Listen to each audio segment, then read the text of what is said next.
Hello learners, welcome you all to Economics Fundamentals. Today we are going to start the third unit of Statistical Economics, which is the organization of data.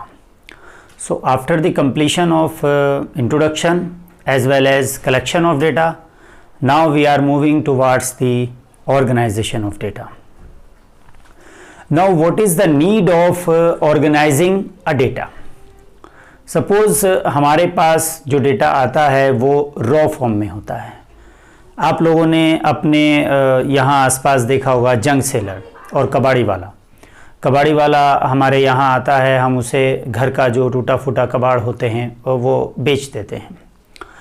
अब what he does, जब वो अपनी दुकान में जाता है, it will be very difficult for him to categorise, लेकिन वो उनको क्या करता है, अलग अलग कैटेगरी वाइज करता है. क्यों? क्योंकि जब वो उसे रीसेल करे, जो लोग रिसाइकिल करते हैं पुराने सामान को, फॉर एग्ज़ाम्पल उसने जितनी भी रद्दी जो अखबार होंगे उनको एक रस्सी से बांध करके वो अलग बंडल बना के रख देगा. जितना भी मेटल का सामान होगा उसका ढेर वो अलग एक कॉर्नर में रख देगा, उनको अलग अलग कैटेगराइज कर देगा, एल्युमिनियम के अलग, कॉपर के अलग, ब्रास के अलग, आयरन के अलग. ठीक है. फिर क्या होगा कि वो जो है जितने भी ग्लास के आइटम्स हैं, बॉटल्स हैं, उन सबको जो है एक सैक में, एक बोरे में अलग बांध देगा. तो इस तरीके से जो वो क्लासिफिकेशन करता है, यही है डेटा को ऑर्गेनाइज करना. क्योंकि डेटा हमारे पास रॉ फॉर्म में है, उसमें एडिटिंग करके, उसका टेबुलेशन करके, उसका क्लासिफिकेशन करके वो जो है उसको मीनिंगफुल बनाया जाता है. तो सबसे पहले है हमारे पास, हम इसमें ऑर्गेनाइजेशन ऑफ डेटा में पढ़ रहे हैं क्लासिफिकेशन. क्लासिफिकेशन क्या होता है? As I have written here, it is arranging और ऑर्गेनाइजिंग थिंग्स इनटू ग्रुप्स और classes based on some criteria. ये जो है अरेंजमेंट्स है, ऑर्गेनाइजेशन है थिंग्स का, जो किस में होता है, ग्रुप्स या क्लासेस में होता है, जो सर्टेन क्राइटेरिया पर बेस्ड होती हैं. जिससे let me give you one more example. जो सेंसस, पॉपुलेशन सेंसस होता है, 2001 में लगभग 20 करोड़ लोगों से कांटेक्ट किया गया था. अब उन 20 करोड़ लोगों का जब डेटा इकट्ठा हो गया तो it seemed quite impossible to draw any conclusion from that raw data. बड़ा मुश्किल था कि एक रॉ डेटा से, एक जो रफ फॉर्म में हमारे पास डेटा है, उससे कोई भी कंक्लूजन निकालना. लेकिन जब डेटा को क्लासिफाइड कर दिया गया ऑन द, से for example on the basis of religion, caste, on the basis of occupation and the gender, literacy rate and all, जब इस तरीके से हमने उसे क्लासिफाई कर दिया तो उसके बाद कंक्लूजन पे पहुंचना बहुत आसान हो गया. और किसी भी तरह की पॉलिसी फॉर्मुलेशन के लिए डेटा का क्लासिफाई होना बहुत ज़रूरी है. अब क्वेश्चन अराइज होता है कि क्लासिफिकेशन किस तरह से कर सकते हैं. तो सबसे पहले we are beginning with the types of classification. As I have written here, the first type of classification is chronological classification. As the name suggests that it is based on the time factor, यानी it is related with time factor, यानी किस time में क्या data है. तो chronology क्या है इसमें? जैसे आप देखें, इसका एग्जाम्पल मैं आप लोगों को बता रहा हूँ. Example, population of India. Okay, population of India. अब क्योंकि ये टाइम के आधार पर है, so suppose in 1951 it was 35.7 crore. ठीक. Now suppose in 2001 it was 102.7 crore and in 2011 it was 121.09 crore. So this is the data which is represented in the form of years. So it is the example of chronological classification. Okay, so we can also say this data in a time series. It is represented in the relation of time. तो time series data भी हम इसको कहते हैं. तो ये जो है क्रोनोलॉजिकल क्लासिफिकेशन है, जब हम डेटा को जो है टाइम के आधार पे प्रेजेंट करते हैं, उसको ऑर्गेनाइज करते हैं. सेकंड है आपका स्पेशल क्लासिफिकेशन. Special classification. अब स्पेशल क्लासिफिकेशन क्या है? When classification is done on the basis of geographical location. It is on the basis of geographical location. It is on the basis of geographical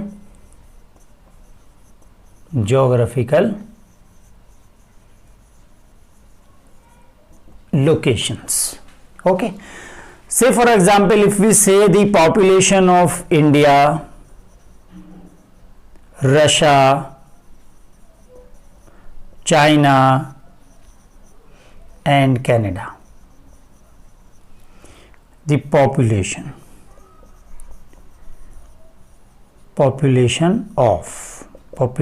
of, okay. So it may be in terms of country, in terms of state, district or any other place. So when we classify the data on the basis of geographical location, then this type of classification is known as spatial classification. Now you can pause the video to note it down, then I will tell you some more type of classification. इसके बाद जो तीसरा हमारा classification है वो है qualitative classification. इसके कुछ एग्जाम्पल्स हैं, जैसे मान लीजिए नेशनैलिटी है, लिटरेसी है, जेंडर है, या रिलीजन है. तो इस तरह के जो क्लासिफिकेशन होते हैं वो हमारे कहलाते हैं क्या? Qualitative classification. इसमें जैसे मान लीजिए हम किसी कंट्री की पॉपुलेशन को क्लासिफाई कर रहे हैं on the basis of gender. तो यहाँ पर मैंने ये लिखा है population. Okay, so population mainly is of two types, whether they will be male or female. So first one is male, then second one is female. Then we are further classifying it in the form of another attribute, that whether they are married or unmarried. So another attribute is married and unmarried. Here also in case of female married, we take married and unmarried. So these are the some of the example of such attributes which cannot be represented in the form of quantitative data. So here we can classify these in the form of qualitative data. So this type of classification is known as qualitative classification. Then we came to know about the quantitative classification. The fourth type of classification becomes quantitative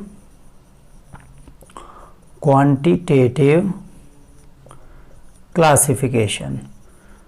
Quantitative classification, as the name suggests, that when we can present the data, or we can organize or classify the data in the form of numerical numbers, or in the form of quantitative attributes.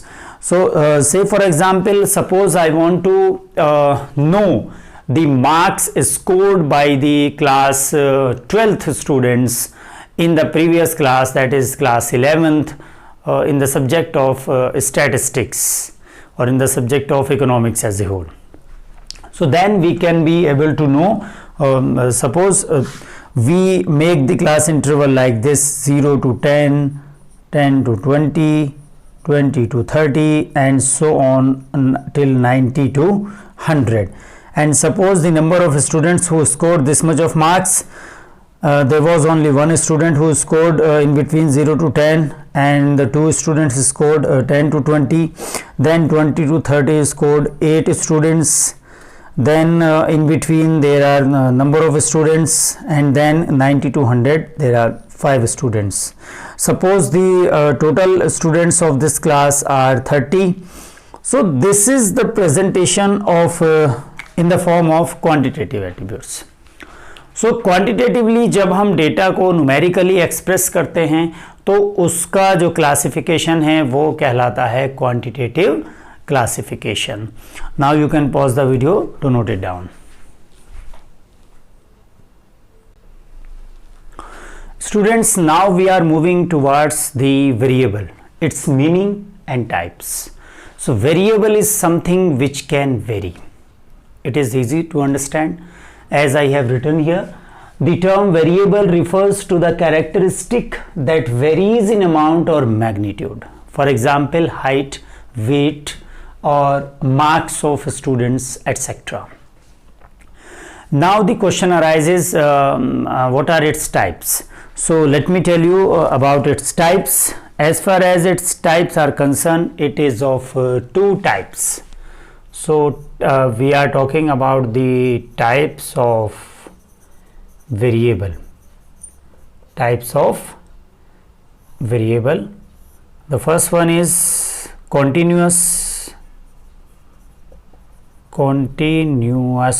and second one is discrete.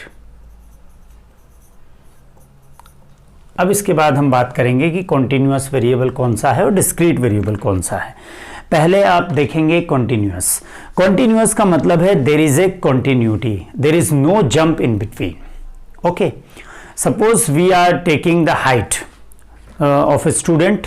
So the height may vary in between 90 to 150 centimeter. So 90 to 150 means all the numbers are included. So it may include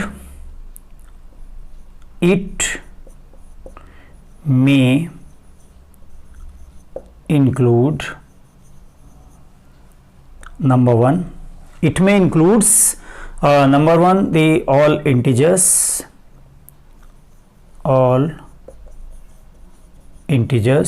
जो proper value whole numbers हैं वो सारे, all fractional values, all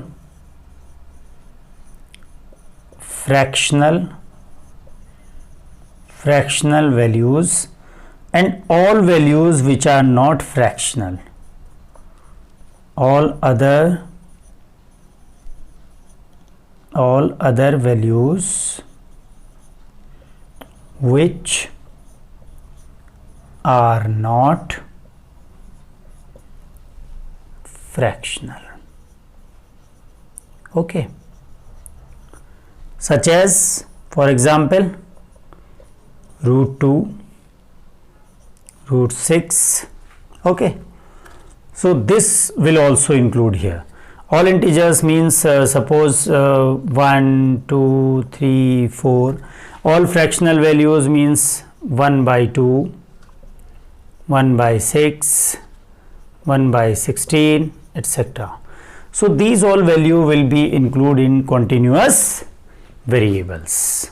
Okay, now we will talk about the discrete variables. इसको और एक example से मैं आपको बता सकता हूँ. फॉर एग्जाम्पल हम हाइट देख रहे हैं स्टूडेंट्स की, तो 90 से 150 सेंटीमीटर के बीच में 90 भी आएगा, 91 भी आएगा, 91.5 भी आएगा, 92.4 भी आएगा. So all numbers will be include. In short आप ये कह सकते हैं कि सभी नंबर्स इसमें इंक्लूड होते हैं. अब डिस्क्रीट के अंदर क्या है, देयर इज ए जंप. इसमें जंप होता है. जैसे मान लीजिए marks scored of A class, और उसमें दिया गया है कि कोई फ्रैक्शनल वैल्यू इसमें नहीं है ना. तो मार्क्स हो सकते हैं 25 हो सकते हैं, 35 हो सकते हैं, 40 हो सकते हैं, 56 हो सकते हैं, 95 हो सकते हैं. सपोज ये 5 स्टूडेंट्स हैं, इनके मार्क्स हमने लिए हैं और ये उनके अलग अलग मार्क्स हैं. सो इसमें जो मार्क्स हैं वो 25 यानी प्रॉपर इंटीजर्स इसमें होते हैं, प्रॉपर इंटीजर्स वहाँ पर हैं. इसमें इन बिटवीन कुछ नहीं है, कि 25 से 35 के बीच में कुछ नहीं है भाई। कोई एक 25 लाया, एक 35 लाया, एक 40 लाया, एक 56 लाया, एक 95 लाया, तो 95। ये इस तरीके से क्या है कि इसमें कुछ इन बिटवीन नहीं है, तो ये कहलाता है डिस्क्रीट वेरिएबल्स। और जहाँ पर सभी नंबर्स, सभी फ्रैक्शनल वैल्यूज़ इंक्लूड होंगी तो उसे हम कहेंगे कॉन्टिन्यूअस। लेकिन यहाँ पर ये समझना ज़रूरी है कि इसका मतलब ये नहीं है कि डिस्क्रीट सीरीज़ में या डिस्क्रीट वेरिएबल जो है वो फ्रैक्शनल वैल्यूज़ को नहीं लेगा। सपोज इसमें दिया है 1/8, 1/16, 1/32, 1/64 एंड सो ऑन। सो ये भी डिस्क्रीट वेरिएबल है, लेकिन इसमें इन दोनों के बीच का कुछ इंक्लूड नहीं है, यानी there is no inclusion in between 1/8 and 1/16। Either it is 1/8 or 1/16। So this is what the discrete variable is all about, कि इसमें क्या होता है, वैल्यू डिस्क्रीट होती है, प्रॉपर होती है, उसी वैल्यू की बात हो रही होती है, इन बिटवीन बात नहीं हो रही होती है। और कंटिन्यूअस वेरिएबल में क्या है, इसमें इंटीजर्स भी हो सकते हैं, इसमें फ्रैक्शनल वैल्यूज भी हो सकती है, इसमें अदर वैल्यूज जैसे रूट में दे रखा है वो भी हो सकती है।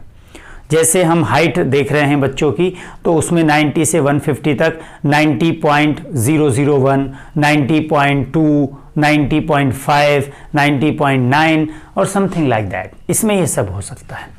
तो इस तरह से ये जो वेरिएबल्स हैं वो दो तरह के हैं, एक है आपका कॉन्टिन्यूअस, दूसरा है आपका डिस्क्रीट। आई होप ये आपको समझ आ गया होगा, और अगर नहीं समझ में आता है, कोई और डाउट है, तो आप हमें पर्सनली मेल करके भी अपने डाउट्स क्लियर कर सकते हैं, और कमेंट सेशन में आप मुझे बता सकते हैं। और अभी अगर किसी ने जो है इसमें और कोई डाउट और कोई परेशानी किसी को आती है, तो don't be hesitate to write me personally.